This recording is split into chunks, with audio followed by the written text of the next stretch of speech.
Please welcome back Pratap Kedgar.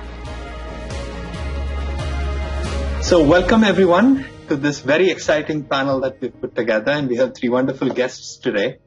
You just saw their names and titles, but let me start by welcoming them and maybe asking them to introduce themselves a little bit about what is their organization trying to do and what kind of initiative within that organization are they trying to personally drive.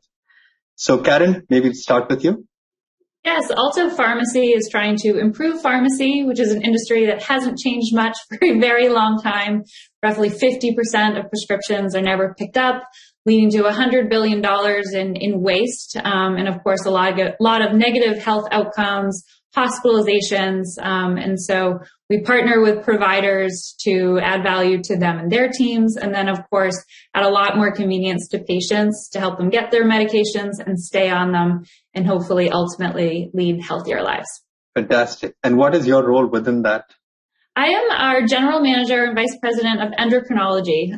So that is one of the specializations where we focus. These patients are on anywhere from 4 to 8, sometimes over 10 medications, seeing multiple providers. And so we really act as that quarterback, working with their doctor and their insurance to get them the medications they need and hopefully get healthier. Fantastic. Thank you. Jess, maybe you can talk a little bit about your organization and role next. Sounds good. Thank you. I'm Jessica Seba. I'm Director of Enterprise Strategy at Virta Health, which is a large integrated delivery and financing system. So we have a large health plan and a large integrated health system in the Allegheny Health Network. And we've launched recently a new strategy called Living Health, which is focused on creating remarkable health experiences for our patient and members. And it's centered around our success in being able to drive that is all centered around collaboration and our ability to work amongst ourselves and with all of our partners in the industry to bring the right solutions to patients to make sure they get the right care at the right time and the right place. And so I'm particularly excited to be here today as my focus within the enterprise is around provider transformation. And obviously I'm a pharmacist by background, so certainly leverage that experience into working with our provider partners to make the strategy come to life. Fantastic. Thank you. Amit, how about Virta? Thanks for having me here today. I work with Virta Health. Virta is focused on reversing type 2 diabetes in 100 million people by 2025. We're the first and largest clinic delivering a diabetes reversal treatment, which is a treatment that we've defined as helping patients achieve sub-diabetic blood sugar control while removing them from medications.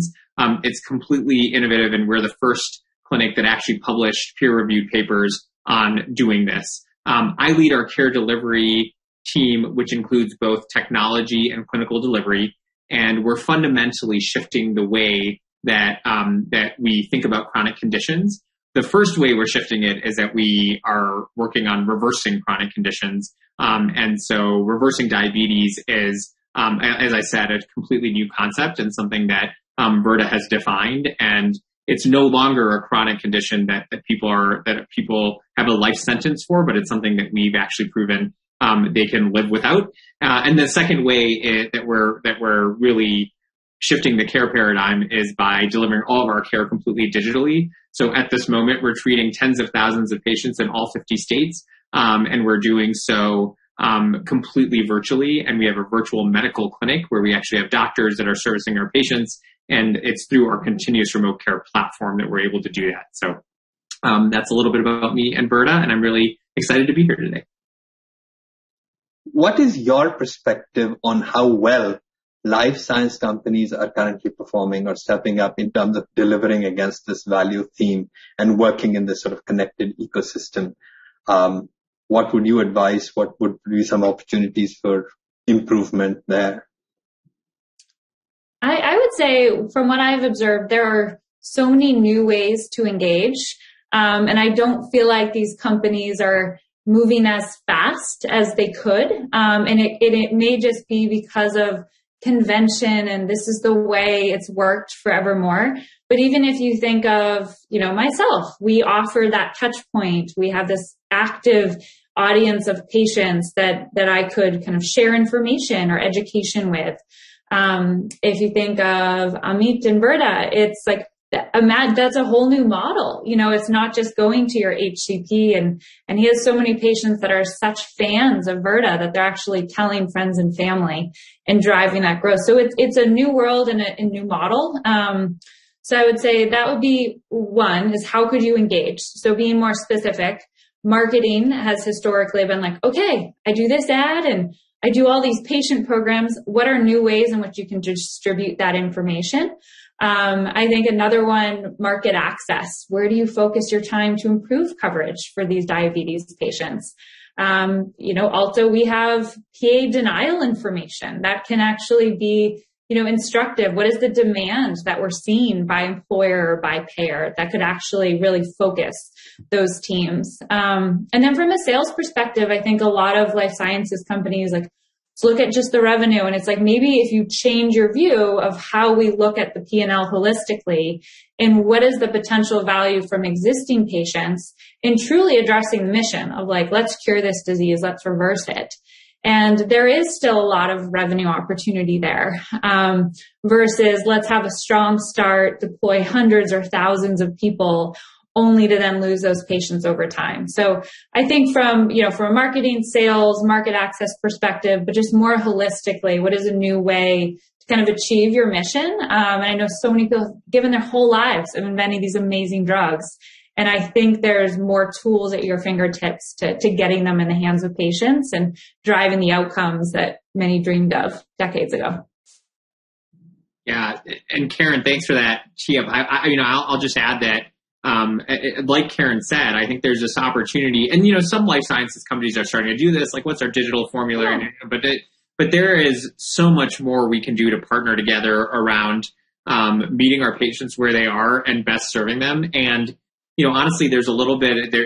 We often feel like if you're not going to disrupt yourself, you will get disrupted. And so, looking at these new care models and saying, how do we engage with a care model like Virta's? How do we engage with a partner like Alto? Like, how do we engage to meet patients where they are? Because look, we do have, to Karen's point, patients are choosing. They are choosing to reverse type 2 diabetes and reduce their insulin load and reduce their medication load and get glycemic control.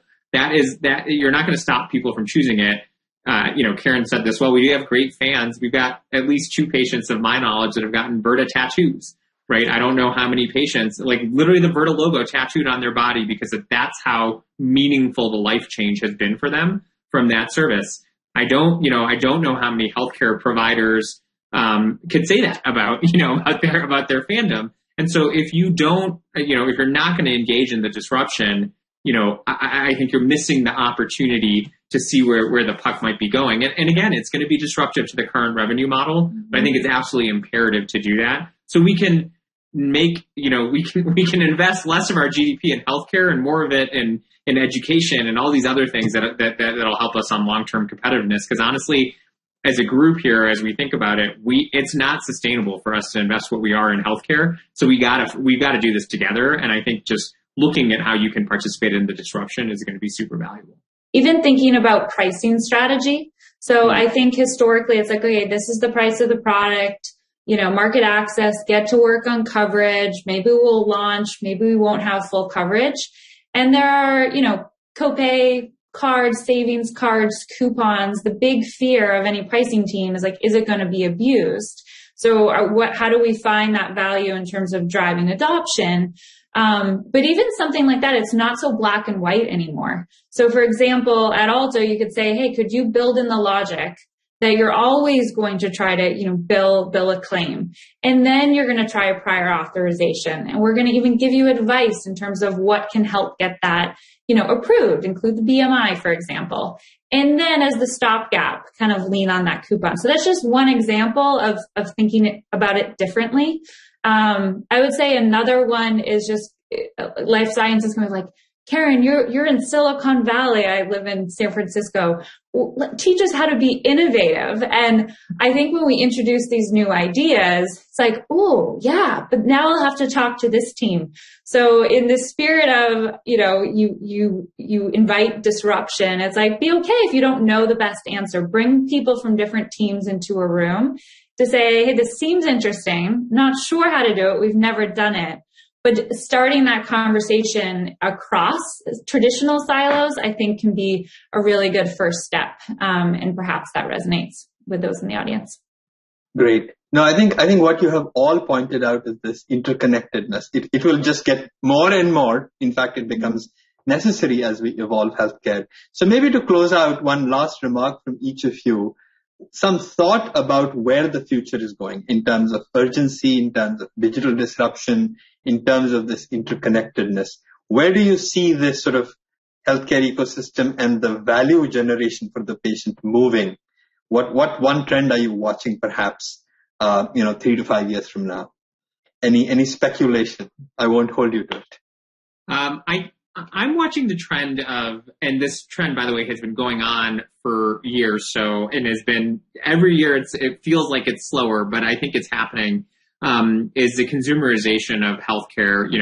The first big digital health company, not the first, one of the bigger digital health companies, that's now public, and it is Gaslight. And they, their whole thesis was that people were going to choose more on price. What we learned, I think, a little bit from Gaslight is that there is a price value relationship in people's mind around healthcare. And so it's not a pure consumer service, but I do think that over time, people are going to view their health as something that they have more choice and agency over, which over the last many years, I think that is reduced. People might not feel as much agency and choice over their health. And so I think that trend is one that's really interesting. And as we have more options on how to deliver care and how to access care, and as we can democratize some of that with digital health, which again, I think is a big part of what Virta is doing. When you deliver all your care remotely, a person in rural North Dakota gets the same care as someone in San Francisco. In fact, we have proven that and have shown outcomes are at parity there. When that can start to happen, I think there's something really interesting where consumers will start to choose how they want to receive care, what's important to them, what they value. And so putting patients at the center will take on new meaning, because I think it'll shift demand curves. Got it.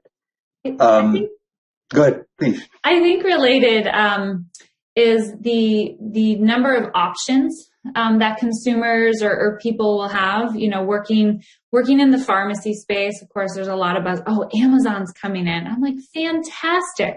Like, people have such an ingrained view of kind of how things have worked. And so these additional options, sadly, we work in a massive industry. Just pharmacy alone, it's close to $450 billion. If we think about the spend in healthcare, it's really large. So I think trying to predict what's going to happen and I have to be at the right place at the right time is the opposite way to think about it. There's suddenly all these options for individuals, to Amit's point, in terms of what's best for them. But I think the call to action for all of us is to, what role do we play in that new landscape? And how do we be really true to our customers, because we all have multiple, and really do our best job kind of in this new landscape. But I really think these additional choices, options, it opens up, doors for so many people, and hopefully will enable kind of more customized, more tailored kind of services, care. And I'm hopeful for that, because I think, it hopefully will be more relevant, for our audience versus kind of, you have to fit into this box. And I think maybe to kind of tie both of you together, I think the trend that came to mind for me was we have to be willing to take risks on both fronts. So in order to change healthcare at the pace at which it needs to change, we can't wait around for policies to change or politics to drive those things. So we have to be willing to take some degree of risks in both partnerships that we start to form with each other, or the types of things, in my line of work, the things we might cover in order to really drive tangible change. Great. No, I think you guys have really given us some very nice food for thought. And I really like the sort of framing of when disruption is coming, it's not about predicting the future exactly right. It's about being nimble, about being flexible, about being adaptive, to make sure that you can shift quickly, have a different mindset, and be willing to work with a changing crew of partners, right?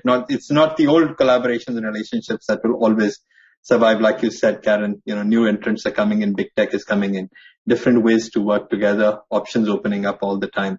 So I think that flexibility of mindset, that agility will, I think, serve us all well. So thank you very much for a very interesting discussion about the ecosystem, about some of the challenges, but lots of great spots and some really, really ambitious goals that I think we can all aim for together as a society.